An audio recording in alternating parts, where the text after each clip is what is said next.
بالله من الشيطان الرجيم بسم الله الرحمن الرحيم وبه نستعين وهو خير المعين وخير الناصرين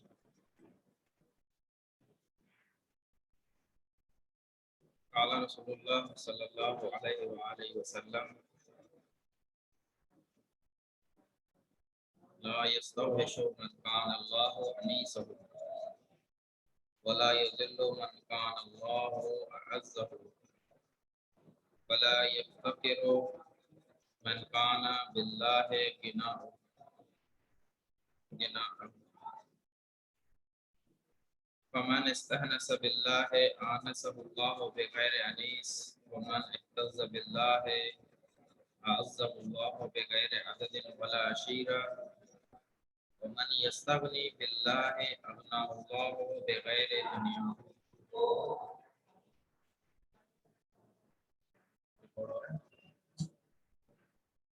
رسول خدا صلی اللہ علیہ وآلہ وسلم فرماتے ہیں کہ جس شخص کا خدا انیس ہو تو وہ کسی سے ڈرتا نہیں ہے،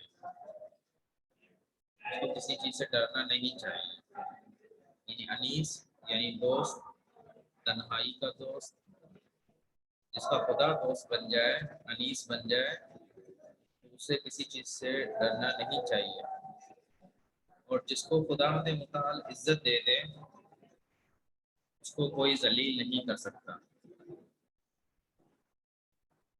اور اسی طریقے سے آگے فرماتے ہیں کہ جو شخص خدا کی بدولت، خدا کے سبب سے غنی ہو گیا ہے، بے نیاز ہو گیا ہے، اب اس کو کسی کی بھی ضرورت نہیں ہے، وہ کسی کا محتاج نہیں ہوگا. بس جو شخص اللہ کے ذریعے سے انس طلب کرنا چاہ رہا ہے، جو خدا سے مانوس ہونا چاہ رہا ہے، خدا سے دوستی رکھنا چاہ رہا ہے، تو اللہ اس کو بغیر کسی انیس کے اپنا دوست بنا دے گا اور خدا اس کے لیے کافی ہو جائے گا. اور اسی طریقے سے جو اللہ کے ذریعے سے عزت چاہتا ہے، نہ کہ لوگوں کی نظر میں. ہم بعض اوقات کیا کرتے ہیں، لوگوں کی نظر میں عزت چاہتے ہیں، لوگوں کے ذریعے سے عزت چاہتے ہیں. ہم چاہتے ہیں کہ لوگ ہماری عزت کریں، جبکہ معیار یہی نہیں ہونا چاہیے، بلکہ خدا کی ذریعہ ہمیں عزت چاہیے، خدا ہمیں عزت دے. کیونکہ جس کو خدا عزت دے دیتا ہے تو اس کی ہر جگہ عزت ہوتی ہے. اور جو خدا کی نظر میں ذلیل ہو اور خود دوسروں کی نظر میں اپنے لیے عزت چاہے تو وہ کبھی بھی عزت اس کو نہیں مل پاتی. وَمَن يَسْتَغْنِ بِاللَّهِ، اور جو شخص اللہ کے ذریعے سے بے نیاز ہونا چاہ رہا ہے کہ اللہ اس کو بے نیاز کرے، اللہ کے سبب سے وہ بے نیاز ہونا چاہ رہا ہے، تو اللہ اس کو دنیا کے بغیر بھی بے نیاز کر دیتا ہے. یعنی اس کو دنیا اگر اس کے پاس نہ بھی ہو، دولت اور پیسہ نہ بھی ہو، لیکن خدا اس کے پاس ہے اور خدا کے ذریعے سے اپنی نیاز مندی کو دور کر رہا ہے اور بے نیاز ہونا چاہ رہا ہے، تو اسے پھر کسی چیز کی ضرورت نہیں رہتی. جیسے میرے خیال میں دعائے عرفہ کے اندر بھی جملے ہمیں ملتے ہیں کہ جس کو خدا مل گیا اس نے کیا کھویا، جس کو خدا مل گیا اس نے کیا کھویا، اور جسے خدا نہیں ملا اس نے کیا پایا. جسے خدا نہیں ملا اس نے کیا پایا. تو اس حدیث کی روشنی میں ہمیں یہ معلوم ہوتا ہے کہ ہمیں خدا کی ہی ہر چیز چاہیے. خدا سے عزت ہمیں چاہیے تو خدا کی نظر میں چاہیے، اور اگر ہمیں بے نیاز ہونا ہے تو خدا کی نظر میں بے نیاز ہونا ہے اور خدا کے ذریعے سے بے نیاز ہونا ہے. ہمیں خدا کے علاوہ کسی کا محتاج نہیں بننا، خدا کے علاوہ کسی کے آگے ہاتھ نہیں پھیلانا. ٹھیک ہے، تو یہ توحید کے بھی خلاف ہے کہ اگر ہم خدا کو چھوڑ کر کسی اور کے پیچھے جائیں، کسی اور سے مدد مانگیں، کسی اور سے عزت چاہیں، کسی اور سے جو ہے اپنی بے نیازی کو طلب کریں. نہیں، ایسا نہیں. جو کچھ بھی چاہیے خدا کی بارگاہ سے چاہیے. تو یہ حدیث نے آج کی. تو انشاءاللہ اس کے بعد ہم ابھی کام شروع کرنے والے ہیں. کتاب کو آپ کھولیں اور کتاب صفحہ نمبر 75 پر آئے. کتاب کو کھولیں 75 پر. جی بالکل شان صاحب، بالکل ٹھیک. دیکھیں اس میں میں تو بالکل سامنے رکھتا ہوں.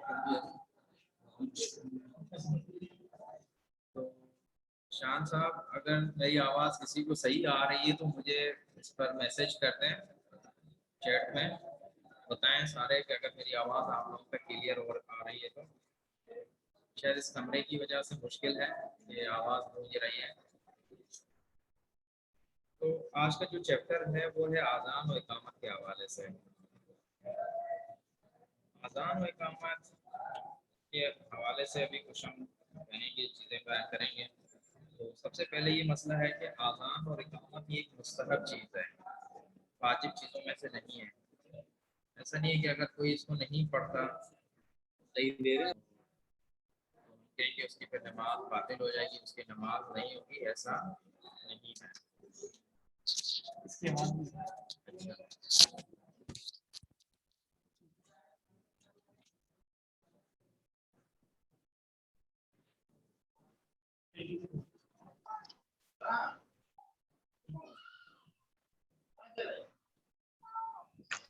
اذان اور اقامت نماز کے اندر مستحب چیز ہے.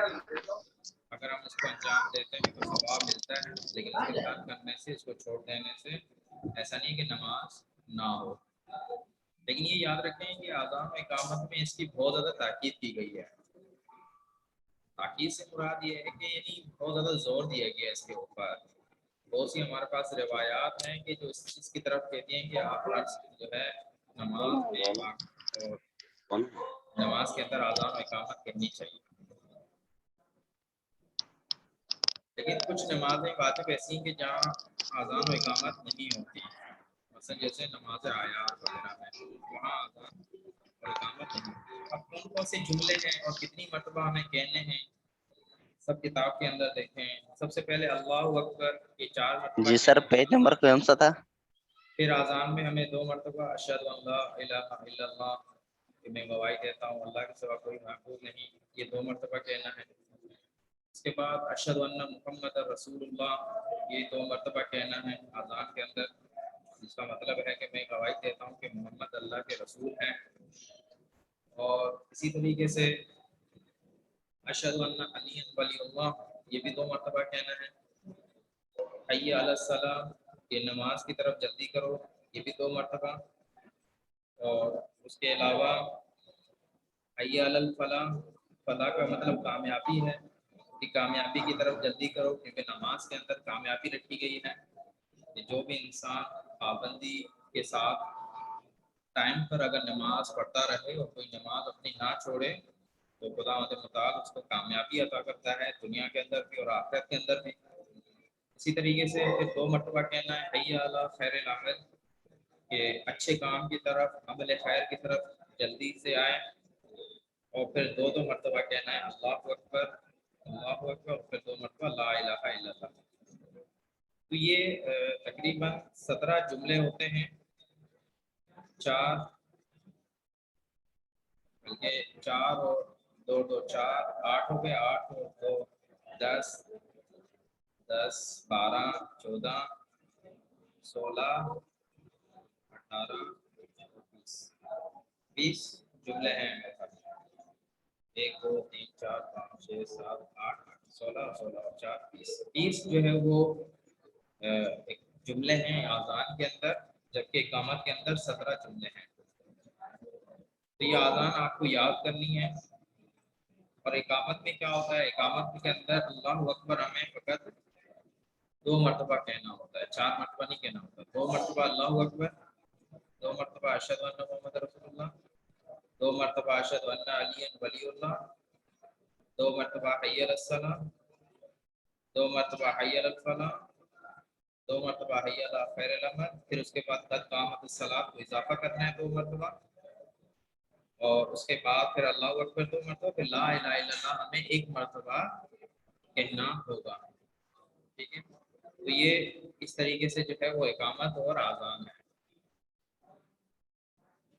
منتظر مہدی صاحب آپ بھی سن رہے ہیں نہیں، یا آپ آپس میں باتوں میں لگے ہوئے ہیں دونوں ساتھ، شان صاحب اور آپ؟ کوشش کریں باتیں نہ کریں زیادہ اور درس کو سنتے. جی میں دیکھ رہا ہوں آپ ہیں. تو یہ تو ہو گئی اذان اور اقامت. یہ اذان اور اقامت کیا ہے؟ سر ہم یہ بول رہے تھے کہ انہوں نے واجب نہیں ہے. سر